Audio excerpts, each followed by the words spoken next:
It was the dawn of the third age of podcasting, 30 years after the series had launched. The Babylon podcast was a dream given form. Its goal, to discuss the place where humans and aliens could work out their differences peacefully. It's a port of call, home away from home for established fans, newbies, Jon, Blaine, and guests. Humans and aliens wrapped in 2,500,000 tons of spinning metal, all alone in the night. It could be a dangerous place. Wait, what? But it's our last, best hope for peace. This is the story of the last of the Babylon stations. The year is 2024. The name of the podcast is Babylon 5, 30 years later. Hello and welcome back to Babylon 5, 30 years later. The podcast is looking at every episode of the hit classic science fiction space drama, Babylon 5, with each episode's discussion releasing 30 years after that episode was aired originally on the TVs. My name is John Wilson, and I'm a novice at Babylon 5. I have never even been to the Zocalo. I don't know how to pilot one of those Star Fury things, and really, I'm not even sure my uniform's on straight. So I'm watching all of this stuff for the very first time, and with me is a much more experienced officer of the Earth Force, Mr. Blaine Dowler. Hello, Blaine. How are you, sir? Sheridan and Franklin planning Actor, Matok when the walls fell. I think we're way past Darmok in our Star Trek parallels, but yes, we are here today to talk about Season 2, Episode 10, GROPOS, which is listed in all capitals in most places, but I think they always put the episode titles in all capitals on the screen. So it's all caps in the script as well. It's all caps in the script as well. Okay. Well, that's a little bit weird. Yeah, it's how Detilio chose to handle the abbreviation, because GROPOS is short for ground pounders, the infantry. So I would think either only the G is capitalized or the G and the P are capitalized, but nothing else needs to be capitalized. Yeah. Well, this is the way they chose to handle it. Right. Oh well, I'm not in charge. Because if I were in charge, we would not be going to help this civil war where everybody's going to die. Yeah. Speaking of which, in this episode, they're going to help a civil war and everybody dies. Okay, so getting the episode information in front of me, let's see. This episode was originally aired on the 8th of February, 1995, which is why this episode is in your ear holes on the 8th of February, 2025, assuming you're listening to this new. That's how 30 years works. It was written by Larry Detilio, as Blaine said. We're running out of non-JMS episodes. So you have a running countdown. How many more episodes are left that are not JMS? After this, there are 2 in this season. So Peter David and Larry Detilio have one more each. Peter David has one more and Larry Detilio has one more. Okay, good. And it was directed by Jim Johnston. And yeah, I can't think of anything else to talk about before we get into the discussion of the episode, the synopsis, unless you had any points you want to bring up. No, the rest, we could do the synopsis and then the rest come up in casting. Okay. So this episode is called GROPOS, which is short for Ground Pounders, which is the nickname for the Earth Force Marines. I am a big fan of Silver Age Marvel, been doing a Silver Age Marvel read-through. I'm almost through 1969, which means I'm almost through the Silver Age for all of the Marvel superhero universe. And one of the lesser-known titles from the late 60s is Captain Savage and his Leatherneck Raiders. And Leatherneck was a nickname for the Marines that I had never heard outside of this comic, so I can only assume that it's real. But about halfway through the series, they changed it to Captain Savage and his Battlefield Raiders. So I don't know what the complaint or difficulty was with the term Leatherneck, but I assume that GROPOS and Leathernecks are probably similar uses in the vernacular, a way for Marines to refer to themselves without calling themselves Marines. But basically, okay.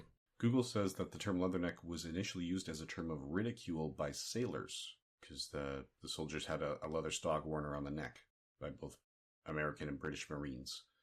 So yeah, it is used by them, but it's not a complimentary term. So that could be why they did the name change. Interesting. Okay.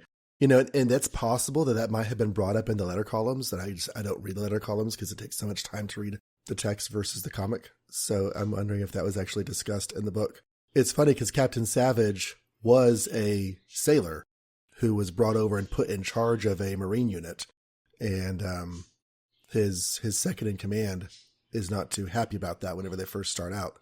But anyways, all of that's, Marvel World War II history. We're not going to talk about that too much here because we're not in World War II. We're in, Space War 3? I don't know. So far, they're not directly involved in the Narn Centauri conflict, but yes, the two major wars that they have had with alien races up to this point are the Dilgar War and the Minbari War. Okay, so Space War 3. I just pulled that number out of my butt, but looks like it was good. It's a normal day at Babylon 5. Everybody's happy. Everybody's just kind of chilling out when a huge flotilla of ships shows up.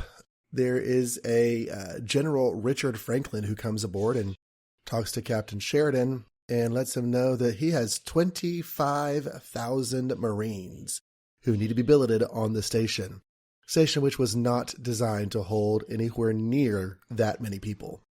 Captain Sheridan's like, hey, your last name's Franklin. That's not a super common name at all. We have a guy here named Franklin. Are y'all related? And turns out in all of space, these two people named Franklin are in fact father and son. So Captain Sheridan's like, hey, I'll tell him you're here. Because, Dr. Stephen Franklin, he's on the station. And General Franklin's like, no, I'll take care of it. Don't worry about it. We immediately get the hint that there is not happiness between father and son. So, yeah, Marines start coming on the station. There's lots of trouble finding room for everybody. General Franklin does brief Sheridan, Ivanova, and Garibaldi about the classified nature of the mission. None of his GROPOS know what they're off to do. They think they're going to go off and monitor some peaceful situation, when in fact they are going to insert themselves into the civil war of a planet. And I'm not sure if the planet is going to be important later, but I did write down that it was called Actor. I didn't write down the race names or I don't know. I don't think they specified aside from, they were taking Batak, which is a facility on Actor. And one of the reasons they come to Babylon 5 in particular is that Captain Sheridan has served on Actor before. So he knows Batak in the area. And so Franklin wants to sort of run all of his battle plans, assault plans by the captain. We don't really get into details of that because the details of the attack are not important to the story at all. What is important is that the station is overwhelmed.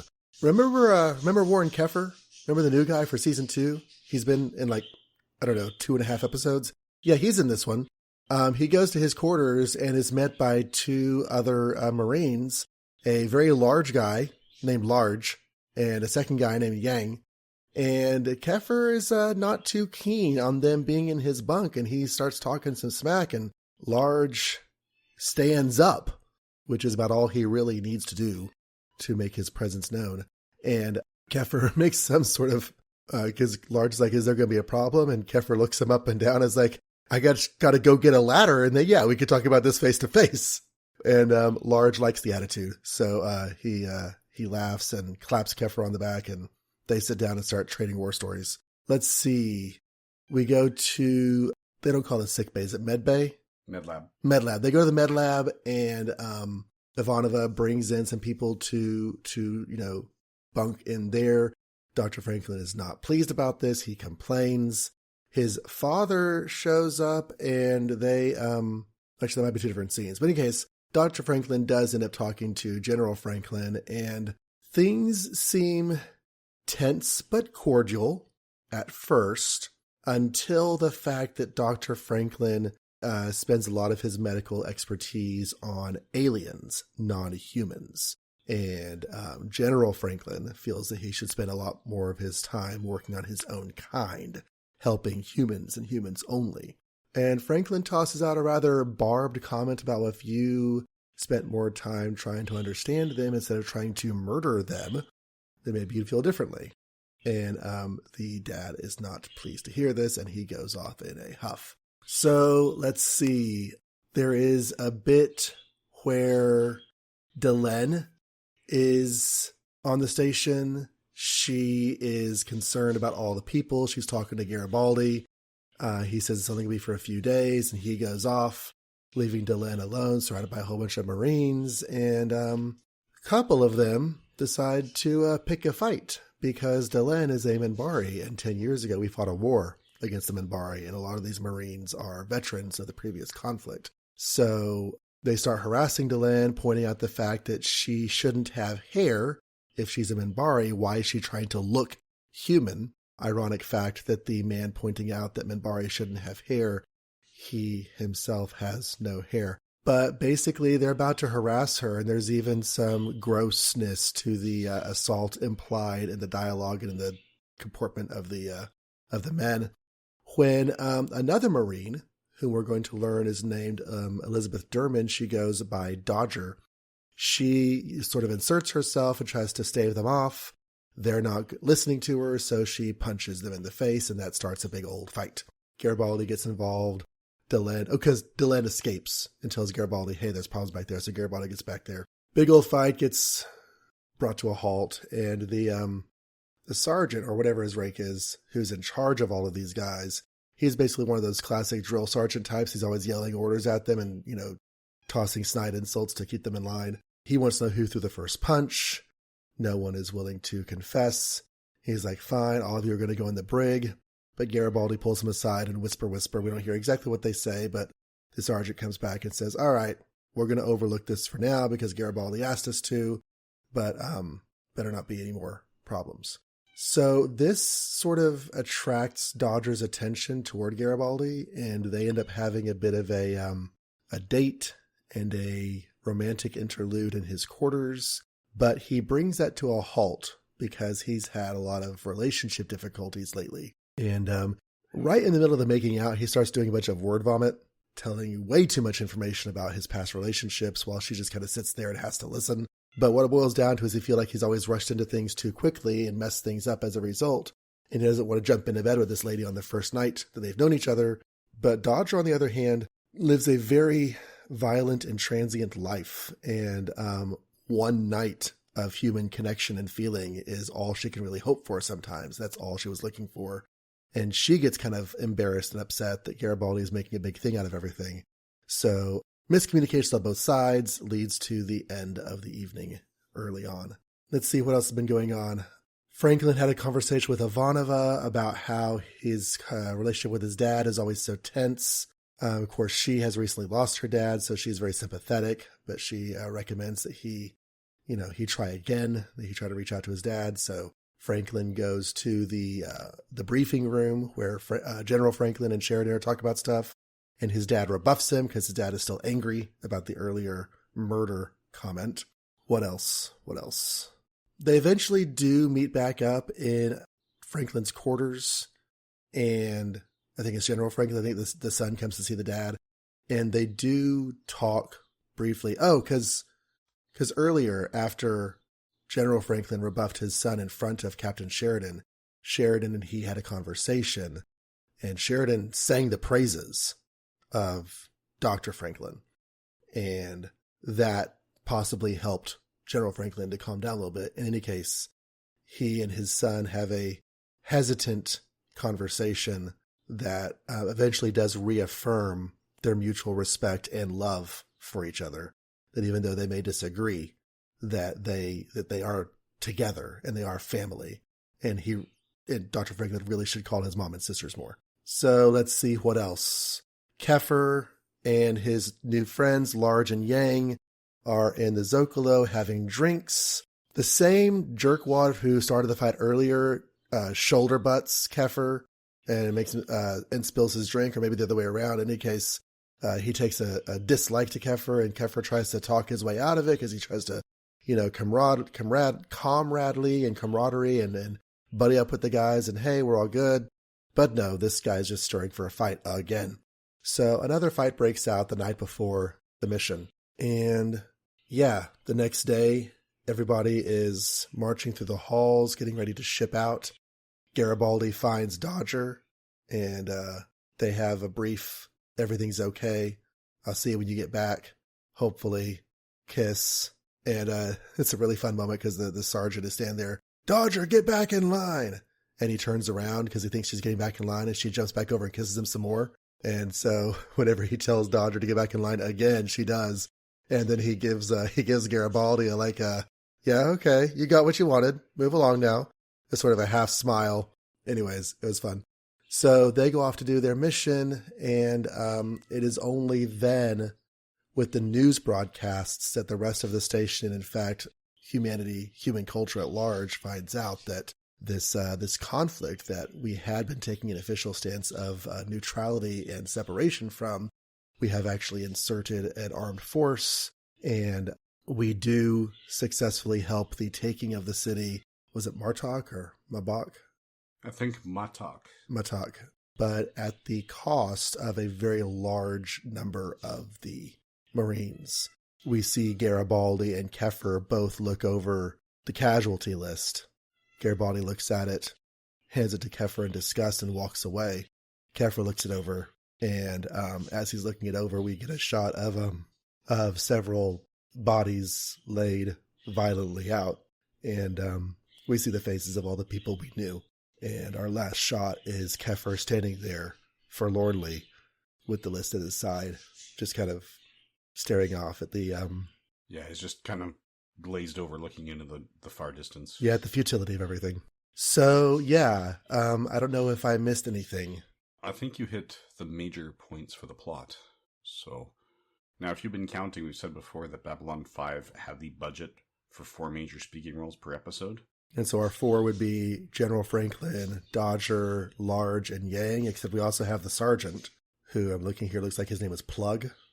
Yeah, we actually have 6 roles in this one, plus a lot more of the one-line extras that get paid a little more, and way more in the non-speaking extras. This episode was a little tough to greenlight because it was so expensive, but JMS agreed to do it because he felt it was a strong enough script, and that there were a couple episodes down the road that JMS could write in a way to shrink their budget to compensate. So this was a very expensive episode just because of the number of people. Well, let's talk about some of those people. There are, to me, 3 faces that stand out the most of the guests, but guest starring Paul Winfield as General Richard Franklin, not to be confused with Franklin Richards of the Fantastic Four and reality-altering fame. But Paul Winfield, who will be best known to science fiction fans as Captain Tyrrell on Star Trek II, The Wrath of Khan. He's one of the people that Khan put the worm inside his ear, and he ends up being under Khan's command. I think he commits suicide at one point during there because of all the pain and torture that the worm is causing him. He's also the police captain or something, Traxler on the Terminator. So he helps interrogate Nash. No, not Nash. Nash is Highlander. Anyways, yeah. So he's on the Terminator. He's also known for being in Mars Attacks and Presumed Innocent. If you were watching movies in the 80s, you have seen this man's face any number of places. And if you're watching Star Trek The Next Generation on TV, you would have heard his voice but not gotten a clear look at his face because he was under heavy makeup as Captain Dathan in the episode Darmok. Oh, that was your reference. Okay, so he was the one who was on the planet with Picard. He was, yep. Okay, well, I missed that earlier because I knew I had seen him in Star Trek 2, and of course I did not realize he was the one in the Darmok makeup. Okay, fantastic. Yeah, and he was also in a season 1 episode of Murder, She Wrote. But again, before JMS was involved in that series, but a lot of people were in Murder, She Wrote. When you have a lot of new cast members every week and you're on the air for 12 years. Mm-hmm. Yeah, he's everywhere, both TV and film. Lots and lots of prolific acting. Oh, he was in Roots, The Next Generation, one episode of that as Dr. Horace Hughley, but it's been a really long time since I've read Roots, so I'm not sure who Dr. Horace Hughley is. He played, I'm going to have to watch this. He played the Reverend Martin Luther King Jr. in a TV miniseries from 1978 called King. Okay. So, yeah, lots and lots. Oh, he was Jim in Huckleberry Finn. Oh my gosh, this guy has so many great roles under his belt. Yeah, and it's what's even more surprising. He was not the first choice for the role. When Larry DiTillio was writing it, he figured, he'd ask for who he thought would be ideal in the role. They couldn't meet his asking price, but if they could, this role would have been played by James Earl Jones. Oh, okay. He was in an episode of Mission Impossible that I have seen, I was just looking to see if I recognize the plot. Mission Impossible plots tend to run together a little bit, but I don't recognize it just from the brief glance I'm taking at the description. Trial by Fury, season 2, episode 24. So that's 1968. So he's been acting for many, many years, or had been acting for many, many years. He is sadly gone now. So Paul Winfield as General Richard Franklin. David O'Crowley is back again as Lou Welch. And if I recall your last comment about this guy, this is our last time to see him. Is that right? I believe so, yes. I think I have actually, I'm not been able to get this confirmed. I suspect that one of the reasons he fades out is because they've introduced Jeff Conaway to the cast, right? Because Garibaldi needed a second, and before they introduced Zach as the second, who else would it have been? This guy. Yeah, he's the only other character we know. So the fact that JMS doesn't write Lou Welch after they cast Conaway as Zach Allen, the only time he's written after that is with other writers. Okay. So his last 2 appearances were Soulmates and Gropos, right? There's a charming moment in the episode where Garibaldi and Welch are both standing on duty monitoring the thousands of Marines. And Dodger comes up to talk to Garibaldi, and Welch is like, yep, we've got this under control, Chief. You go right ahead.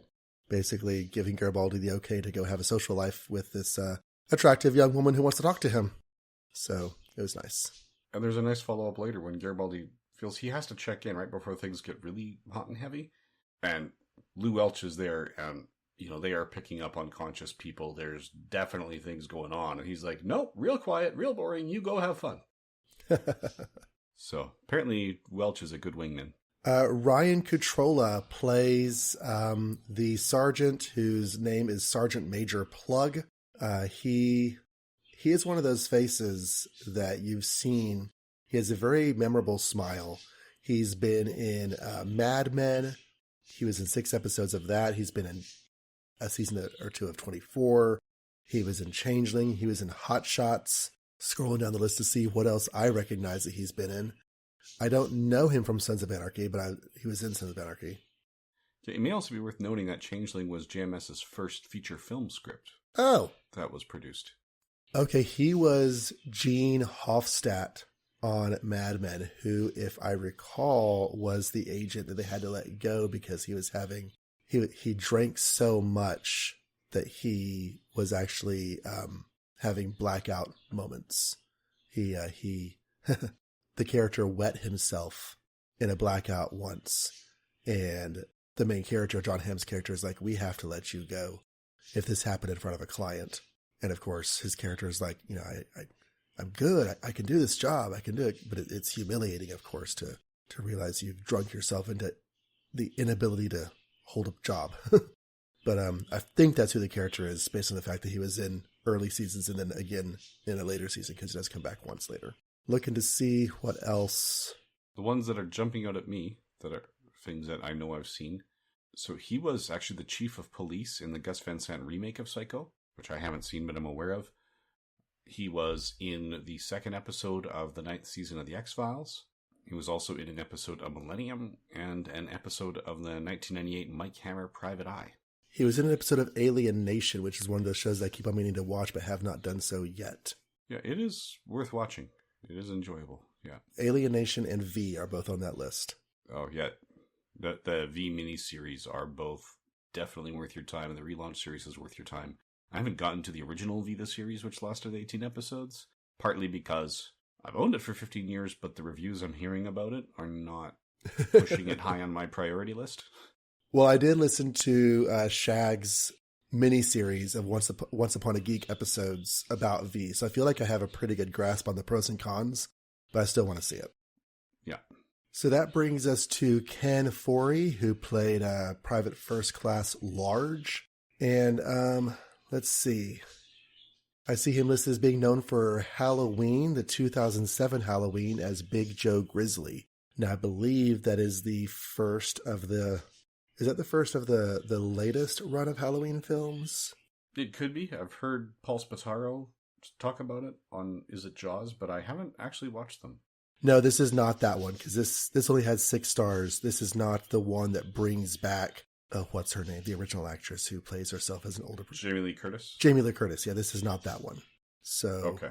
this is the Rob Zombie Halloween. He was in that one. He's in Dawn of the Dead from 1978. He's from The Lords of Salem.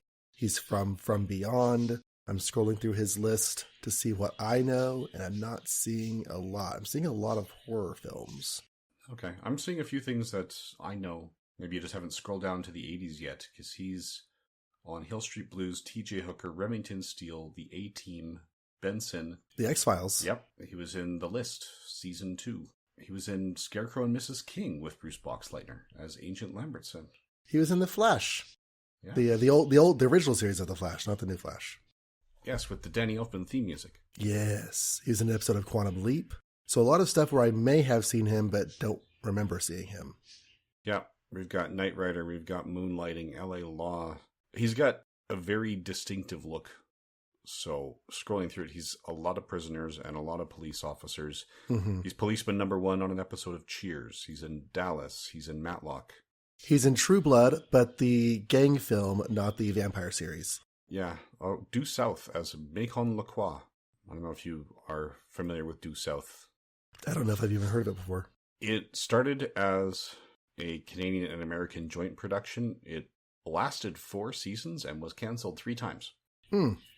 So it's about a member of the Royal Canadian Mounted Police. You know, the kind of guy who used to work in the Yukon. When he took his vacation in Moose Jaw, he couldn't handle the urban environment and had to go back and end his vacation early. And if you know Moose Jaw, Saskatchewan, I think it has the same sort of population as my high school. And his father is murdered. He comes down to Chicago to investigate the murder and ends up attached as liaison to the Canadian consulate. So it was canceled at the end of season 1. They changed the time slot on it, and then it found its audience, so it was uncancelled. So they had to add a new episode to season 1 to change the way that they had planned to end it. It was canceled again at the end of season 2. It took a year off, and then it was renewed as a 100% Canadian production instead of 50-50. And when it was 100% Canadian renewed after a year, they were so thrilled with it that they decided to write the series finale first. Because when it was renewed for 2 seasons, and they figured, we're on a high, we like it when our show is funny. If we wait till the end, we're going to be maudlin, so let's do our funny ending now. And it has one of my favorite series finales ever. It is very effective. Okay. Well, that brings us to Morgan Hunter as Private Kleist, whose name is spelled K-L-E-I-S-T, but I'm pretty sure on the subtitles it was K-L-I-E-S-T, which bothered me because normally it would be pronounced Kleist, and they were pronouncing it Kleist, and I was like, who spells Kleist like that? But evidently only the subtitlers. The scriptwriter had it spelled more traditionally. And he does not have a whole lot of acting credits. His known for list includes The Usual Suspects. He is a voice of Maul on Star Wars Jedi Knight Dark Forces 2. He's in Legion of Iron. He was in an episode of Lois and Clark, The New Adventures of Superman as a waiter, and he was in an episode of Matlock. But I don't know that much of anything else is going to be familiar. Yeah, the only one that might be worth pointing out to JMS fans is Walker, Texas Ranger. So we're not planning on spending a lot of time talking about that. We've already done the He-Man episode. We're only going to do those episodes when JMS was part of the regular writing staff.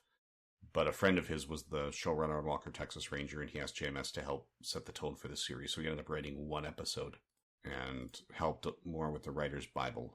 But that was a season 1 episode, and this guy appears in season 4. So that brings us to Marie Marshall, who played Dodger, Private First Class Dodger, a.k.a. Elizabeth Durham. And she was in a Star Trek Next Generation episode, season 6, called Starship Mine. Yeah, that was the Die Hard on a spaceship when Tim Russ and she were 2 of the criminals trying to basically steal the Enterprise, and Picard pretends he's the barber when he got caught going back for his saddle. Yeah, so she's the no-nonsense second in command. And ever since then, I've been kind of wanting to live in the parallel universe where the crew member who went back and fought these guys off and saved the ship actually was Mott the barber who was masquerading as Captain Picard instead of the other way around. Okay. Yeah, that would be fun. I like that. Well, I guess I shouldn't say too much about this, but we will see her face again on Babylon 5. the nature of the later appearance appears to be maybe a spoiler, so I'm just going to leave it undescribed. And she is notable because her presence ended up requiring a rewrite of the script. Really? Yeah. What they didn't know when they cast her is that she was Jerry Doyle's ex-girlfriend. And at this point, Jerry Doyle and Andrea Thompson were pretty heavily involved. Mm. So the original script, we didn't get Garibaldi's word vomit that interrupted it, and then the reconciliatory conversation later. We got the hot and heavy scene at first, and then a later scene when Ivanova walks in and sees various articles of clothing scattered around, including some Daffy Duck boxer shorts, and tells Garibaldi he's got to get back on duty. And Doyle had been upset that because of Detilio, Londo was the first person to have such a physical encounter in the series, and he kept saying, when's my turn, when's my turn, when's my turn? And then when it finally came up, he was going, oh, no, we can't do this. Yeah. Possibly with feedback from Andrea Thompson, who was not on set this week because her character was not in this episode. Right. So he went to Detilio asking for a rewrite. Detilio said no. And then it was actually JMS who did the rewrite when Doyle went to him instead. So, yeah, those scenes were not scripted by Detilio. That basically from the word vomit on in the first scene and then the reconciliation scene, those were written by Straczynski. And Detilio didn't particularly like them. Okay. Well, it is what it is. Mm-hmm. I can definitely understand why. I mean, there's enough to be said about professionalism in love scenes and acting and everything, but when it is your ex-girlfriend and your current girlfriend is right there, in the same show, and yeah, I can see how that would be a problem. So let's see. That's all of our guest star list. Of course, there are some other minor speaking roles. Private Yang, played by Art Chitabala. Tech Number 1 by Joshua Cox. Of course, we've seen him before. We've seen Maggie Egan before as the ISN reporter, I think. Maybe not. Elizabeth Garver as Tech 2 and Moava Pryor as Tanya Wallace. Yes, we have seen Egan before. Yeah, it was Tanya Wallace's face. I wasn't sure we'd seen before. I just brought her up. So I think she's new this episode. In fact, she's only in this episode. Okay. But yes, this is Maggie Egan's 4th of 10 appearances as our ISN reporter. And I'm not sure which... Is this 911 that they're... Sorry, I'm looking at her IMDb. They have a preview of one of her shows. And she's on there with Sonequa Martin Green from Star Trek Discovery. And Walking Dead. Mm-hmm. Okay. So that goes through our cast. So this episode hit probably 3, at least, different areas of emotional human existence. You have your father-son situation. You have your frustrated romance situation, and you have your whole going off to war dynamic and all that goes along with that. They're very different, but I think from the war movies that I've seen, you do try to bring in a number of human experience, emotional dynamics to the story besides just the whole war story. And so I feel like this is basically following that lead. This is a war movie set in the Babylon 5 world, but with other stuff going on, of course, to make it a story. And part of the reason it actually is resonant in a lot of ways is because Detilio liked to get to know the cast members and bring in their real lives, if he could, with their permission. So he thanks Richard Biggs for giving permission to write in his actual family dynamic. His father was a military man. What he describes on screen about what he thought about his father going out was what he actually lived through. The sisters that they mention are the names of Richard Biggs' actual sisters. Oh, wow. So this was very personal for him. So Detilio says that on the cast, even though this is the most he's written for Delenn in the series, but he found Mira Furlan was his closest friend on set. Is just the stories he was telling didn't tend to use Delenn much. And the other thing he was trying to bring in, he hadn't been thrilled with Robert Ressler as an actor up to this point. We know JMS didn't use him because he didn't like him being forced in, so he didn't use him very much. Detilio was thinking, well, maybe I haven't been impressed with him because we haven't given him the right stuff. So let me give him a few scenes where he could show different aspects and bring other things out. And, maybe then he'll impress me and we'll figure out how to use the character. And he still wasn't impressed. Yeah, I mean, he's fine. He's not bad, but he does seem to lack a certain gravitas. And of all the stuff that he does in this, I mean, like I said, it's fine. It's just, he does feel like the new kid on the block. Yeah, When I was first watching this on DVD, I didn't realize that he was forced on JMS, and hearing that, it makes the character make a lot more sense. Because he does feel like the afterthought that doesn't quite fit. Mm-hmm. And it turns out that's exactly what he was. JMS had a tightly planned 5-year story that he simply wasn't a part of. But the studio said, use him. So there we go. He showed up, and we will actually see more of him. So he does have some plot lines coming up that are going to be relevant to the long-term plan. But yeah, it's... I say plot lines, he has one.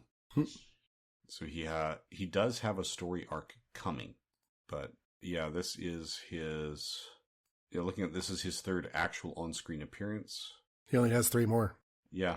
Yep. So we've seen half of it, but there is a date discrepancy between the date on the Fall of Night in the website I'm looking at and the Fall of Night in our spreadsheet. I don't know which one is more accurate, but it may be worth looking at some point later. There will be date discrepancies because this was largely a syndicated show, and when it was coming out as a syndicated show, even through P10 as part of their network, P10 was fairly loose, so there were shows that you had to air in a particular week, but it wasn't like, oh, if you're part of this network, you will play this show Wednesdays at 7. The individual station runners were allowed to pick their local schedules. It looks like it's a typo on the person who wrote this page, because I clicked the Fall of Night, and on the Out Episodes page, the date does match our spreadsheet. It's just in the Warren Keffer or Robert Rustler page so I think someone just typoed on this page. Okay. Yeah, there were, you can also have issues because the UK, if we look at the list of all the Babylon 5 episodes, the last 4 episodes of the season that P10 decided to hold off to ramp up into season 2, the UK broadcaster said, why wait? Let's give them a good cliffhanger. So the episodes that we will cover from October 11th until November 1st aired in the UK from July 25th to August 15th. Yeah, because putting the end of a season not 5 seconds before the start of the next season is, something that people do sometimes. But anyways. Yeah, we've talked about decisions like that, and we'll talk about them again, especially around the neighborhood of season 4. So, really enjoyed the Franklins. I sort of, poked fun at the fact that both their names are Franklin, so of course they're related. But of course, if they're related, they're going to have the same last name. It's just kind of funny because Franklin, from a Captain Sheridan perspective, Franklin is not an uncommon last name. That'd be like you running into a Wilson and saying, hey, my best friend's John, or not best friend, but one of my friends' name is John Wilson. Do you know him? And it's not that likely. But yeah, I don't get that from last names. I get you're from Canada? Do you know so-and-so? I'm like, okay, that city that they live in is a 12-hour drive away. I met this moose once. Have you seen him? Yeah. The one that killed me is, I have a friend in Montreal named so-and-so. Do you know them? And actually, I did. So, and if you know the geography, I'm in Edmonton. Montreal is not close to Edmonton. But their little journey through tension and then through not complete reconciliation, but at least some understanding. They at least part on good terms. They end the episode in a better place than they started. I'm sure they're not perfect, but they're better. And that's good. Especially since with everyone who does end up dying on the episode, we're not, it could have just as easily have been his dad, which is one of the points that's made in the story. Yeah, that is really the only punch they pulled at the end is that his dad is the only one of these soldiers that we meet who survives. Mm-hmm. Of the ones that we meet, yep. Yeah, or is confirmed to survive. They don't confirm that the drill sergeant has passed away. Right. But Franklin has had a couple of people near him who would be the ones to bring him messages and updates. And the character who brings him an update at the end is not a recognizable character. Right. So you could easily interpret it as those guys didn't make it either. So there are definitely things that we could go on about with the whole, war and futility and all that other stuff. But this probably is not the party that people thought they were going to whenever they came for that kind of a conversation. So I'm hesitant to get into it. Obviously, everybody loses somebody at the end of this episode. It's very, very heart-wrenching for them. And if you let yourself, get caught up in the story, it can be heart-wrenching for the viewer as well. It's interesting to me that as we enter into the new plot line of the Narn Centauri War, that our first war story has nothing to do with that, except tangentially, because one of the things we do mention on the episode is that the station has been given a power-up. Lots of new defenses and offensives have been added to the station so that if the battle and fighting ever does come to Babylon 5, they'll be more ready for it. So it's just one of the things that gets mentioned in the script. We don't get to see what that means, at least not yet. No, we just get Ivana confirming that these upgrades are significant. Mm-hmm. So the station has a lot more firepower than it had the last 2 times it was attacked. And Franklin does say that at some point Earth is going to have to pick sides in that war, which seems, like an inevitable plot development. We also, speaking of the Narn and Centauri, we don't see Jakar and Londo. We just hear that they're not talking to each other, which I wouldn't expect them to be at this point, right? Yeah, definitely not civil conversations. They might be screaming at each other, but they won't be talking to each other. No. And I honestly don't think that Jakar is even in the screaming at Londo mood right now. I think he is at the seething with barely contained rage that he must redirect or he will murder the man. Yeah, I was going to say he's in the lure him within arm's reach stage. Right. The 2 characters on the station that we focus most on, of course, are Franklin and Garibaldi. I think both of the men do great turns in their roles. I think Garibaldi's word vomit is a little bit awkward, both in not just in the character's perspective, but also just kind of in the way it's delivered. But other than that, I was right there with both men the whole time. Yeah, that was one thing. The word vomit section didn't quite work that well for me, just because we are not led to believe that Garibaldi would have that issue. And the way it was going at this point, I thought it would have been clear what Dodger was seeking from this relationship. So his confusion confused me. Then again, it also confused the writer, so I don't feel too bad about that. I will give Garibaldi the character props for trying to do something as a better human being, even if his timing and judgment were a little bit off. He was trying to, be a better person than he had been in previous relationships, even though this wasn't going to be a relationship. It was going to be an encounter. He tried. Mm-hmm. Yeah, it's at the best, it might have turned into repeat booty calls as they pass the station. Right. Delenn, it's interesting because she is going through these changes and she is completely welcome and safe and at home on Babylon 5. The fact that she is a Minbari and that she was the enemy is never brought up in the context of hostility with other people on the station. It's only brought up in a after the fact, this is the way things were back then kind of conversational thing. It's never a present reality. So to have people assaulting her, accosting her just for being a Minbari caught me a little bit by surprise. I wasn't really expecting it, but I was like, oh yeah, that's right. She was the bad guy. And by the bad guy, I mean in the context of war where the other side is the bad guy. Right, yeah. They weren't necessarily evil, as we have seen, because we know that both Sheridan and Sinclair have respect for the Minbari, even if they fought in the war against them. Right? With the Midnight on the Firing Line, Sinclair was saying, no, this attack was very dishonorable. That would not have been the Minbari. Right? We've had similar comments from Sheridan.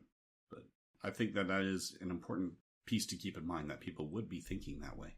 So should we move on to our last best hope for the standout character or character moment?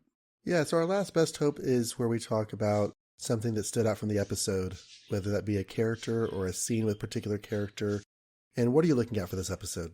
I think for me, it's actually the conversation between Franklin and Sheridan, where Sheridan stands up for Stephen Franklin, saying things like, he's a holy terror when his principles are challenged and things like that. It was nice to see Sheridan having that understanding of his crew, even though he is fairly new to the station. And just the fact that because at this point, General Franklin knew, Sheridan has fought the fight we're about to fight. He was not drafted. He chose this life. He was in a position that General Franklin would listen to him because he has chosen the career path that the general respects. So I just like how he was able to sort of find that chink in the armor and get General Franklin to open up a little bit and be willing to consider Stephen in a new light. The whole Franklin situation is probably the most memorable of this episode for me. I am a sucker for father-son relationship stories, having had difficulties on both sides of that relationship. And I think that in the same scene that you're talking about, but a different element of it, when General Franklin, there's a complexity of emotions whenever he's talking about how his son had called him a murderer. It's hard to describe it simply what the man was probably feeling there. But yeah, that stood out for me. I thought the entire story of that relationship, the episode was told with aplomb. They did a fantastic job. But yeah, so that brings us to our last of the large segments, which is where we give form to the dream. This is sort of a summation of tidbits from the episode where, not that we're spoiling for future episodes, but elements from this episode that we think you should put a pin in to remember for the future. And I'm not sure what I would guess from this episode. I mean, we mentioned the fact that the station has been armed up. I don't know if any elements from this conflict and this civil war and this planet and everything are going to carry to the future. What do you have for us, Blaine? Yeah, you're right. The upgrade in the station armaments is big. As you mentioned, going through the cast list, we haven't seen the last of some of these guest stars. And really the only other part is this reveals the attitude that the current Earth government has towards Babylon 5, where they are perfectly willing to turn it into a facility of war rather than the facility of peace it is intended to be. That is an element from the story that we hadn't really mentioned yet, that this was the last best hope for peace, but this is the year that the Great War came upon us all. So it's the place where all of the representatives and ambassadors are supposed to come together and talk about their differences is now a battle outpost, or at least on its way to being that. So that's a change in really the very nature of the station as a concept. Yep, and at least we see the pushback here from our regulars, not just Delenn, but everyone. Sheridan saying, oh, he'd hoped he wouldn't hear the rattling of sabers again, but that's what they're up to. Mm-hmm. So these guys are not thrilled by the idea that this is what Babylon 5 might be becoming. So we have different perspectives from the station crew and from the Earth government. Okay, anything else? That's actually all that comes to mind. Alrighty, well, I guess that does wrap up our conversation on GROPOS. Next week, we'll continue on with All Alone in the Night, which I can hear Sheridan's voice. I used to hear Sinclair's voice, but now I hear Sheridan's voice saying that on the opening monologue. So be back here next week for that. And in the meantime, you should tell us what you think about these episodes, or what you think about what we think about these episodes. And there are lots of ways to talk to us. You can send carrier pigeons. You can put your letter around a rock and throw it really hard towards Canada. Or what else, Blaine? Well, probably the next most reliable way is to send us an email to Babylon5 30 years later at gmail.com using either numerals or words for the numbers. You can also leave comments at either of the websites where this show is hosted. The first of which is my website, my podcast website, johnreadscomics.com. And there is no H in dot. And just go to whatever episode you want to talk about and leave a comment. So you can also leave comments at bureau42.com. And you can leave those there.